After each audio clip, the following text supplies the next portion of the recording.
Welcome back to YouTube channel. അപ്പം ഇന്ന് നമ്മുടെ വീട്ടിൽ പെരുന്നാളാണ്. അപ്പോൾ നമ്മൾ പെരുന്നാളിൻ്റെ വ്ളോഗ് നിങ്ങളെ കാണിച്ചു തരാം. അപ്പോൾ ഇരിഞ്ഞാലക്കുടയാണ് നമ്മുടെ വീട് എന്ന് പറയുന്നത്. അപ്പോൾ ഇരിഞ്ഞാലക്കുട 3 ദിവസം പെരുന്നാളാണ്. അപ്പം നമുക്ക് പെരുന്നാളിൻ്റെ വിശേഷങ്ങൾ കാണാം guys. Welcome back to YouTube channel. അമ്പെല്ലാം എടുത്ത് വെച്ചിട്ടുണ്ട്. ഈ അമ്പ് വെച്ച് നമ്മൾ പ്രാർത്ഥിക്കുകയാണ് ചെയ്യുക കേട്ടോ. സെബാസ്റ്റ്യാനോസ് പുണ്യാളോട് പ്രാർത്ഥിക്കും. അപ്പോൾ നമ്മൾ പ്രാർത്ഥനയൊക്കെ കഴിഞ്ഞിട്ടുണ്ട്. അപ്പോൾ പ്രാർത്ഥന കഴിഞ്ഞു. ഇനി അമ്പ് എടുക്കാൻ ആൾ വരും. അപ്പോൾ നമ്മൾ അമ്പൊക്കെ എടുത്തിട്ട് കാണിക്കാം ഗേസ്. നമ്മുടെ മെഴുതിരി എനിക്ക് ക്രിസ്മസ് ഗിഫ്റ്റ് കിട്ടിയതാട്ടാ.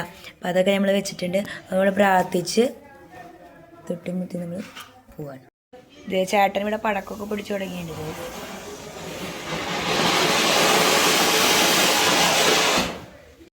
അപ്പം നമ്മൾ മാത്രമല്ല തൃശ്ശൂർക്കാർ ഇതിലും എല്ലാവരും സെബാസ്റ്റ്യാനോസ് പുണ്യാളൻ്റെ പെരുന്നാൾ ആഘോഷിക്കും. ജനുവരി മന്തിലാണ്. ജനുവരി തൊട്ട് ഫെബ്രുവരി നമ്മൾ നോമ്പ് പിടിക്കണ സമയം വരെ നമുക്ക് പെരുന്നാളായിരിക്കും കേട്ടോ. എല്ലാവർക്കും മീൻസ് നമ്മൾക്ക് ജനുവരി 2nd വീക്കായിരുന്നു ഈ വട്ടം പെരുന്നാൾ വന്നിരുന്നത്.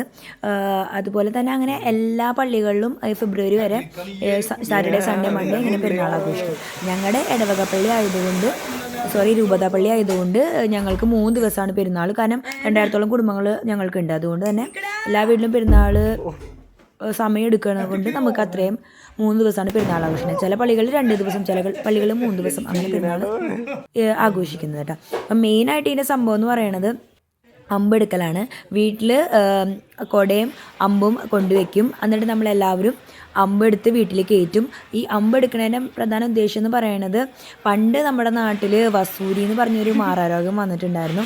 അങ്ങനെ സെൻറ്റ് സെബാസ്റ്റ്യൻ പുണ്യാളോട് പ്രാർത്ഥിച്ചിട്ടാണ് നമ്മുടെ അവിടുന്ന് വസൂരി മാറിപ്പോയത്. അതുകൊണ്ട് തന്നെ നമ്മൾ എല്ലാ വർഷവും സെബാസ്റ്റ്യൻ പുണ്യാളെ പ്രാർത്ഥിക്കും. അതുപോലെ നേർച്ച എടുത്ത് വെക്കും. നേർച്ച പലഹാരങ്ങൾ ഉണ്ടാക്കും. നേർച്ച പലഹാരങ്ങളായിട്ടാണ് നമ്മൾ ഉണ്ടാക്കേണ്ടതെന്ന് പറയുന്നത് ഉണ്ണിയപ്പമാണ്. അതുപോലെ തന്നെ അച്ചപ്പം, കുഴലപ്പം, അതുപോലെ വട്ടയപ്പം, അങ്ങനെ എല്ലാ സംഭവങ്ങളും നമ്മൾ ഉണ്ടാക്കി അടിപൊളി ഫുഡായിരിക്കും ഈ 3 ദിവസം നമുക്ക് കിട്ടാൻ പോകുന്നത്. അങ്ങനെ ഞങ്ങൾ ശരിക്കും ചെന്നൈയിലാണല്ലോ ഇപ്പോൾ. ചെന്നൈയിൽ നിന്ന് നമ്മൾ എന്നാ വന്നതെന്ന് വെച്ചാൽ ഞങ്ങൾ ഞായറാഴ്ച വന്നത്. കാരണം എനിക്കന്ന് ശനിയാഴ്ച അവിടെ പൊങ്കൽ സെലിബ്രേഷൻ ആയതുകൊണ്ട് ശനിയാഴ്ച എനിക്ക് വരാൻ പറ്റിയില്ല.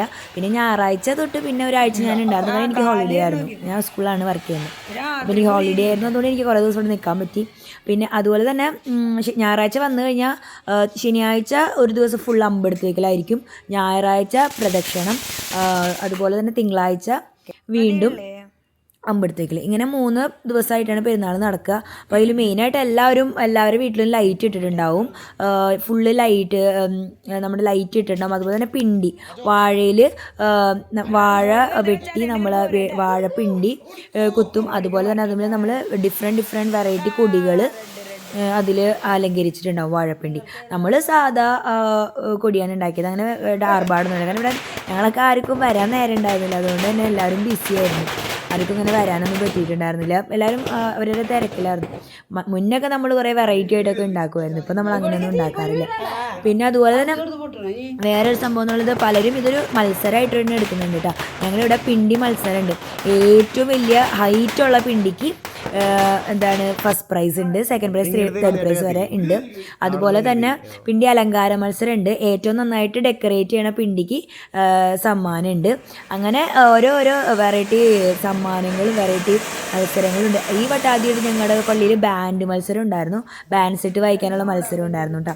അപ്പോൾ ഇതൊക്കെ ഭയങ്കര എൻജോയ്മെൻ്റ് ആയിരുന്നു. നമുക്ക് നാട്ടിൽ നിന്ന് മാറി നിൽക്കുന്ന ആൾക്കാർക്ക് ഇതൊക്കെ ഭയങ്കര ഒരു സന്തോഷമാണ്. ഫുൾ ലൈറ്റ്, വീട് ഫുൾ ആൾക്കാർ, അതുപോലെ തന്നെ ഫുഡ്, പടക്കം, ഡെക്കറേഷൻ, അങ്ങനെ വെടിക്കെട്ട്, ഇതൊക്കെ ഭയങ്കര ഒരു ആഘോഷമായിട്ടുള്ള കാര്യമാണ്. എനിക്ക് ഒരിക്കലും മിസ് ചെയ്യാൻ പറ്റാത്തൊരു കാര്യം എന്ന് പറഞ്ഞാൽ പിണ്ടി പെരുന്നാൾ തന്നെയാണ്. ഈ ഒരു 3 ദിവസം നമ്മൾ ഒരിക്കലും മിസ് ചെയ്യില്ല. കാരണം ലൈഫിൽ നമുക്ക് ഓർത്ത് വെക്കാനുള്ള മെമ്മറി എന്ന് പറയുന്നത് ഇതൊക്കെ ആയിരിക്കും. നമ്മൾ കുഞ്ഞിലേ തൊട്ട് ഇത് കാണുന്നതാണല്ലോ. വീട്ടിൽ നിന്ന് നിറയെ ആൾക്കാർ പാട്ട് വയ്ക്കൽ, ഡാൻസ് കളിക്കൽ, പടക്കം പൊട്ടിക്കൽ, അങ്ങനെ അതുമായിട്ട് നമ്മളിങ്ങനെ ഭയങ്കര ഒരു സിങ്കായിരിക്കും. അപ്പോൾ അതൊരു കഴിഞ്ഞ വട്ടം എനിക്കത് ആദ്യമായിട്ട് മിസ് ചെയ്തുകൊണ്ട് ഭയങ്കര വിഷമമായിരുന്നു. പക്ഷേ ഈ വട്ടം അതിനെ തകർത്ത് ഞാൻ ഫുള്ള് എൻജോയ്മെൻ്റ് ആയിരുന്നു. ഫുൾ സെലിബ്രേഷൻസ് ആയിരുന്നു.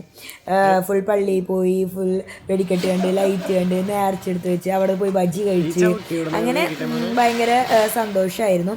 ഈ ഒരു പെരുന്നാൾ എനിക്ക് തോന്നുന്നു തൃശ്ശൂർ മാത്രമല്ല തോന്നുന്നു സെബാസ്റ്റ്യാനോസിൻ്റെ പള്ളികളെല്ലായിടത്തും ആഘോഷിക്കുന്നു അമ്പ് പെരുന്നാൾ.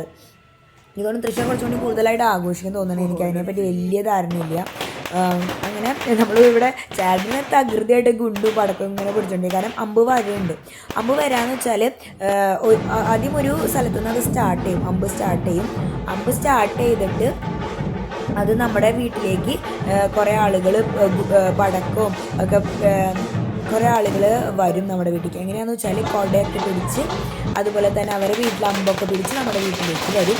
നമ്മുടെ വീട്ടിലേക്ക് വന്നു കഴിഞ്ഞിട്ട് അവർ നമ്മുടെ വീട്ടിൽ നിന്ന് ഞാൻ അല്ലെങ്കിൽ എൻ്റെ ചേട്ടനൊരു അമ്മ ആരെങ്കിലും അമ്പ് എടുത്ത് ഇറങ്ങുകയാണ് ചെയ്യുക. അതിൻ്റെ ഇടയിൽ നാസിക് ഡോളാണ് ഇവിടെ ഞങ്ങൾ വെച്ചിരുന്നത്.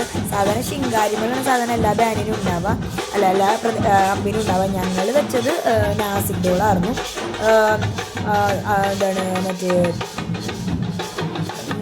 ശിങ്കാരിമേളം ഭയങ്കര അടിപൊളിയായിരിക്കും കേട്ടോ. നാസിക് ഡോൾ കുറച്ചും കൂടി സൗണ്ടും കാര്യങ്ങളൊക്കെ ഉണ്ടാവും. അങ്ങനെ നമ്മൾ ഈ വട്ടം ചൂസ് ചെയ്തത് നാസിക് ഡോളാണ്. അപ്പോൾ നാസിക് ഡോളും പിന്നെ ഞങ്ങളുടെ അയൽവക്കത്തുള്ള ആളുകളും ഞങ്ങളുടെ കുടുംബ യൂണിറ്റുള്ള ആളുകളെല്ലാവരും ഒരുമിച്ച് വന്ന് അമ്പെടുക്കാൻ വരും. അങ്ങനെ ഞാനായിരുന്നു ഈ വട്ടം അമ്പെടുത്തത്. കഴിഞ്ഞ വട്ടം അമ്മയായിരുന്നു ചേട്ടനാണ് എടുത്തത്. ഈ വട്ടം ചേട്ടൻ പടക്കം പൊട്ടിക്കാൻ നിൽക്കുന്നുണ്ട്. ഞാനാണ് അപ്പോൾ അമ്പെടുത്തത്. അങ്ങനെ കുറച്ച് നേരം അവരവിടെ നിന്ന് കൊട്ടും. അത് കഴിഞ്ഞ് ഞങ്ങൾ നേരെ അമ്പെടുത്ത് പ്രാർത്ഥിച്ച് നമ്മൾ ഒരു അസുഖങ്ങളൊന്നും വരുത്തരുതെന്ന് അങ്ങനെയൊക്കെ നമ്മൾക്ക് അഭിവൃദ്ധിയൊക്കെ തന്നെ ഐശ്വര്യമൊക്കെ തന്നെ നമ്മൾ പ്രാർത്ഥിച്ചിട്ട് നേരെ നമ്മൾ അമ്പെടുത്ത് ഇറങ്ങുകയാണ് ചെയ്യുക. അമ്പെടുത്ത് ഇറങ്ങിയ വഴിക്ക് നമ്മൾ കുറേ പടക്കം പൊട്ടിക്കും. അമ്പ് കയറ്റണ സമയത്തും നമ്മൾ അങ്ങനെ തന്നെ കുറേ അധികം പടക്കം പൊട്ടിക്കുക. എന്തോ നമ്മുടെ വീട്ടിൽ ആശുപത്രിയൊക്കെ പോകണമെന്ന് വെച്ചിട്ട് പൊട്ടിക്കണമെന്ന് തോന്നുന്നു. അങ്ങനെ ആ പടക്കമൊക്കെ പൊട്ടിക്കും. എന്തായാലും ഞങ്ങൾക്ക് അതറിയാം, കുറേ പടക്കം പൊട്ടിക്കും. ഞങ്ങൾ മാത്രമല്ല കേട്ടോ, എല്ലാവരും അങ്ങനെ തന്നെയാണ് ഈ പടക്കം അങ്ങനെയൊക്കെ. പിന്നെ ഇതുപോലെ തന്നെ ഇന്നിപ്പോൾ ഈ ഒരു അമ്പ് ഇറങ്ങിയത് എല്ലാ വീട്ടുകാരും കൂടി അവർ അമ്പ് കൊണ്ട് പള്ളിയിൽ കൊണ്ടുപോയിട്ട് പള്ളിയിലേക്ക് കൊടുക്കുകയാണ് ചെയ്യുക കേട്ടോ. അവർ നമ്മൾ മുട്ട വയ്ക്കും, അതായത് പാമ്പിൽ നിന്നുള്ള രക്ഷ നേടാൻ വേണ്ടി നമ്മൾ മുട്ട കൊടുക്കും. അതുപോലെ തന്നെ പലഹാരങ്ങൾ കൊടുക്കും, അരി കൊടുക്കും. ഇതൊക്കെയാണ് നമ്മൾ നേർച്ചയായിട്ട് കൊടുക്കുന്നത്. നമ്മൾ പൈസയും അതിൽ വെച്ചിട്ടുണ്ടാകും. ഇത്രയും കാര്യങ്ങൾ നമ്മൾ കൊടുത്ത് നമ്മുടെ അമ്പെടുത്ത് പോവുകയാണ് ചെയ്യണേ. അമ്പെടുത്ത് പോയി കഴിഞ്ഞിട്ട് ഞങ്ങളെല്ലാം നീങ്ങി കഴിഞ്ഞിട്ട് ചേട്ടൻ അവിടെ പടക്കം പൊട്ടിക്കാൻ വേണ്ടി വെയിറ്റ് ചെയ്യുന്നുണ്ട്. അങ്ങനെ പിന്നെ ഒന്നാമത്തെ ദിവസം, അതായത് ശനിയാഴ്ച അങ്ങനെയാണ് അമ്പിറക്കലാണ്. ഞായറാഴ്ച എന്ന് പറയുന്നത് പ്രദക്ഷിണം എന്ന് പറഞ്ഞാൽ എല്ലാ വീട്ടുകാരും കൂടി ഒരുമിച്ച് പള്ളിയിലുള്ള കുറേ ആളുകളും കുട്ടികളൊക്കെ പിടിച്ച് കുട പിടിച്ച് രൂപമൊക്കെ വെച്ച് സെബാസ്റ്റ്യാനോസിൻ്റെ മാതാവിൻ്റെ സുധാൻ്റെ രൂപം വെച്ച് പള്ളിയിൽ നമ്മുടെ നഗരം മുഴുവൻ ചുറ്റി കറങ്ങി വരും. പടക്കൊക്കെ പൊടിച്ച് ഫുൾ പ്രദക്ഷിണം വൈബായിരിക്കും.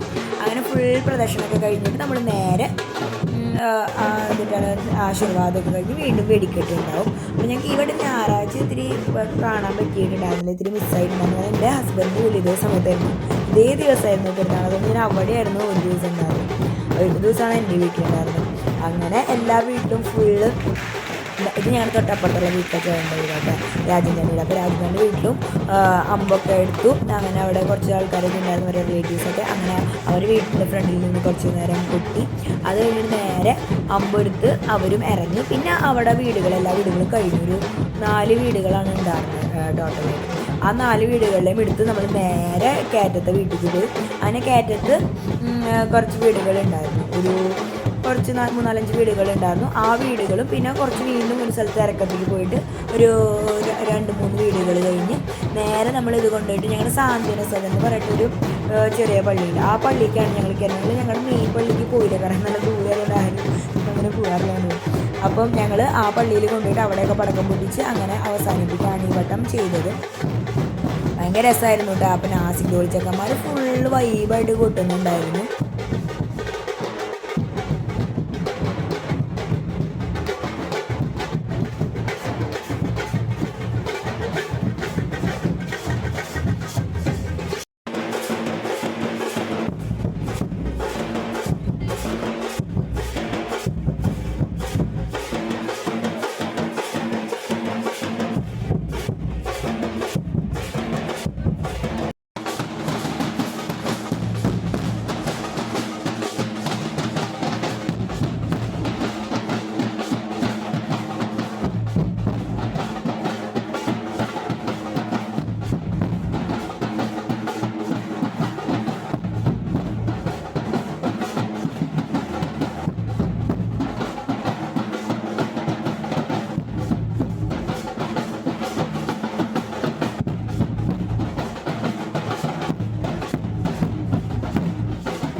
അമ്പ് കയറ്റി കഴിഞ്ഞപ്പോൾ ഞങ്ങൾ പള്ളിയിലേക്കാണ് വന്നത് കേട്ടോ. ആ പള്ളിയിൽ നേരെ ഞങ്ങളുടെ 2 പള്ളിയുണ്ട് ഞങ്ങൾക്ക് അടുത്തടുത്തായിട്ട്. ഇതാണ് ഞങ്ങളുടെ ആദ്യത്തെ പള്ളി, മാതാവിൻ്റെ പള്ളി.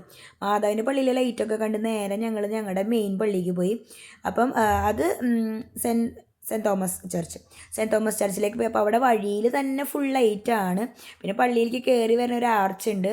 ആ ആർച്ചിൻ്റെ അവിടെ സക്രാരിയുടെ അവിടെ ഫുൾ ലൈറ്റ് ഇട്ടിട്ടുണ്ട്. ഞങ്ങൾ നേരെ ചെന്നത് വെടിക്കെട്ട് കാണാനാണ് കേട്ടോ. കറക്റ്റ് ഞങ്ങൾ ചെന്ന വഴിക്ക് വെടിക്കെട്ട് സ്റ്റാർട്ട് ചെയ്തു. പക്ഷേ എൻ്റെ ഹസ്ബൻഡിൻ്റെ അപ്പയ്ക്കും കാണില്ല, കാരണം ഒരു വണ്ടി പാർക്ക് ചെയ്യാൻ സ്ഥലത്തോണ്ട് ഫുൾ കഷ്ടപ്പെട്ടു. അങ്ങനെ അപ്പോഴേക്കും വെടിക്കെട്ടൊക്കെ സ്റ്റാർട്ട് ചെയ്തിട്ടുണ്ടായിരുന്നു. ഇവിടെ ഇലക്ട്രിക്കൽ വെടിക്കെട്ടായിരുന്നു ഉണ്ടായിരുന്നത്. അപ്പോൾ അതും ആ ഫസ്റ്റ് ടൈം ഞങ്ങൾ കണ്ടിട്ടുണ്ടായിരുന്നു. ഒന്നുമില്ല, വെറുതെ സ്വിച്ച് ഇട്ട് കഴിഞ്ഞാൽ പടക്കം മറ്റേ തീ കൊടുക്കണ്ട, അത്രേ ഉള്ളൂ കാര്യം. അങ്ങനെ അതൊക്കെ കണ്ടു. അതൊക്കെ കഴിഞ്ഞ് കുറച്ച് നേരം നമ്മൾ വെടിക്കെട്ടൊക്കെ കണ്ടു കഴിഞ്ഞിട്ട് പിന്നെ ഫുൾ ലൈറ്റ് കാണാൻ പോയിട്ടുണ്ടായിരുന്നു. അത് കഴിഞ്ഞിട്ട് നമ്മൾ അവിടെ തന്നെ ബാൻഡ് മത്സരം ഉണ്ടെന്ന് ഞാൻ പറഞ്ഞിട്ടുണ്ടായിരുന്നല്ലോ. അപ്പോൾ ബാൻഡ് മത്സരം 1-2 പാട്ടൊക്കെ ഞങ്ങൾ കണ്ടു. ബാൻഡ് കണ്ടു കഴിഞ്ഞ് കുറച്ച് നേരം കഴിഞ്ഞപ്പോഴേക്കും ഞങ്ങൾ വീണ്ടും തിരിച്ചു പോയിട്ടാണ്. വീട്ടിലേക്ക് തിരിച്ചു പോയി ഭക്ഷണമൊക്കെ വെച്ച് തിരിച്ചു വന്നത് ഒരു 12 മണി സമയത്താണ്. 12 മണി സമയത്തായപ്പോൾ അവിടെ കൊടി താഴ്ത്തിയായിരുന്നു. ഞങ്ങളവിടെ സാധാരണ 8 മണി കഴിഞ്ഞാണ് കൊടി താഴ്ത്താറ്. ഈ വട്ടം അന്ന് 12 മണിക്ക് കൊടി താഴ്ത്തി. എന്നിട്ട് അതെന്തായി, ഭയങ്കര പ്രശ്നമൊക്കെ ആയി. കൊടി ഉയർത്തി കെട്ടിയത് വീണ്ടും താഴ്ത്തി. അത് കഴിഞ്ഞപ്പോൾ വീണ്ടും എല്ലാവരും പ്രശ്നമായപ്പോൾ അത് വീണ്ടും ഉയർത്തി. അങ്ങനെ ഈ വട്ടത്തെ ഒരു പ്രത്യേകതരം അമ്പായിരുന്നു, പെരുന്നാളായിരുന്നു. അങ്ങനൊരു ആദ്യമായിട്ട് അങ്ങനെ ഒരു സംഭവം നമ്മുടെ വഴിയിലുണ്ടായിരുന്നു. ഭയങ്കര ക്രൗഡായിരുന്നു നമ്മുടെ പള്ളി എന്ന് പറയുന്നത്. ഓൾറെഡി അങ്ങനെ തന്നെയാണ് ഇപ്പോഴും. പിന്നെ കുറേ കച്ചവടക്കാരും കുറേ ആളുകളും വേറെ ഇടവകയിൽ നിന്നുള്ള ആളുകളും ഒക്കെ ഉണ്ടായിരുന്നു. ഇതാണ് എൻ്റെ പള്ളി, സെൻറ്റ് തോമസ് കത്തീഡ്രൽ ഇരിഞ്ഞാലക്കുട. അപ്പോൾ ഇതാണ് ഫുൾ ലൈറ്റൊക്കെ വെച്ചിട്ടുള്ള എൻ്റെ പള്ളി എന്ന് പറയുന്നത്. ഇതാണ് ഞാൻ നേരത്തെ പറഞ്ഞ കൊടി താഴ്ത്തൽ. ഞങ്ങളവിടെ ഉണ്ടായിരുന്നു ആ സമയത്ത്. കൊടി താഴ്ത്തുന്നതൊക്കെ കണ്ടു. അത് കഴിഞ്ഞിട്ട് കൊടി താഴ്ത്തി കഴിഞ്ഞ് പിന്നെ അവിടെ കുറച്ച് പ്രോബ്ലംസൊക്കെ ആയി കഴിഞ്ഞപ്പോൾ വീണ്ടും കൊടി ഉയർത്തി കെട്ടാണ് ഉണ്ടായത്. അങ്ങനെ ഞങ്ങൾ ഇതുവരെ അങ്ങനെ കണ്ടിട്ടില്ല കൊടി താഴ്ത്തണതൊന്നും. അപ്പോൾ അതും ഈ വട്ടം കണ്ടു. അങ്ങനെ കൊടി താഴ്ത്തിയതും ഉയർത്തിയതൊക്കെ കണ്ട്. ഇതാണ് പള്ളിയുടെ ഫ്രണ്ട് ഭാഗം എന്ന് പറയുന്നത്, സെയിൻറ്റ് തോമസ് കത്തീഡ്രൽ ഇരിഞ്ഞാലക്കുട. നമുക്ക് എപ്പോഴും അത് പറയുമ്പോൾ ഒരു വികാരമാണ് കേട്ടോ. പിന്നെ അത് കഴിഞ്ഞപ്പോൾ കുറച്ച് പടക്കം പൊട്ടൽ വീണ്ടും ഉണ്ടായിരുന്നു. അങ്ങനെ അതും ഞങ്ങൾ കണ്ടു. ലാസ്റ്റ് ഞങ്ങൾ കച്ചവടക്കാരുടെ അടുത്താണ് പോയത്. ബാക്കി അവിടെ ലൈറ്റൊക്കെ ഓഫായിട്ടുണ്ടായിരുന്നു. അപ്പോൾ ആ ലൈറ്റൊക്കെ ഓഫായപ്പോൾ കുറച്ച് കച്ചവടക്കാരുടെ അടുത്തൊക്കെ പോയി അതൊക്കെ കണ്ട് ഞങ്ങൾ അന്നത്തെ ദിവസം അവസാനിപ്പിച്ചു. അപ്പോൾ എല്ലാവർക്കും വേണ്ടി ഇഷ്ടപ്പെടുക ലൈക്ക് ചെയ്യുക, ഷെയർ ചെയ്യുക, സബ്സ്ക്രൈബ് ചെയ്യുക. നെക്സ്റ്റ് വീഡിയോയിൽ കാണാം. Bye bye. അങ്ങനെ ലൈറ്റെല്ലാം ഓഫായി ഗൈസ്.